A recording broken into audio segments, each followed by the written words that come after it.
金は時に私たちに喜びを与え、また奈落の底に突き落とし、時に自由を与え、また私たちを拘束します。それがゆえお金の歴史、さまざまなドラマがありました。例えばこちらの、当時100号文書、今やユネスコ世界の記憶にも登録されているいわば日本の宝です。この中にはさまざまなお金のドラマが含まれています。光明光型三葉状というものがあります。これは中世当時の中で光明光型という貸付を行う、それも当時の中の他のグループに貸付を行うようなグループが記録していた収支の計算書です。こちらはその記録の中でも比較的古いもの、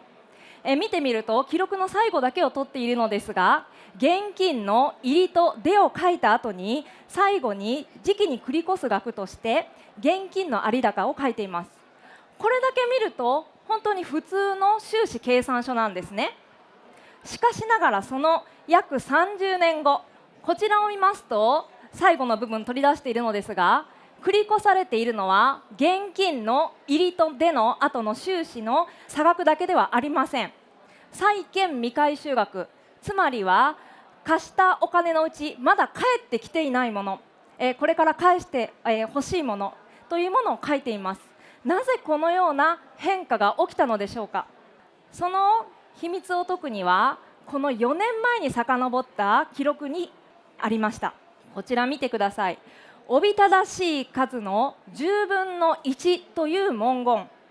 これは実は光明光型が抱えていた不良債権のリストです。もう本当にたくさんの不良債権を抱えていたんですね。光明光型はこの不良債権に区切りをつけるために10分の1だけを回収して後の元は破棄をするという苦い経験をしたんです。それがゆえその後は収支の差額だけではなく、一体いくら返してもらう必要があるのかというのを書くようになったのですね。これは私の研究、会計士から見ると大変面白いことです。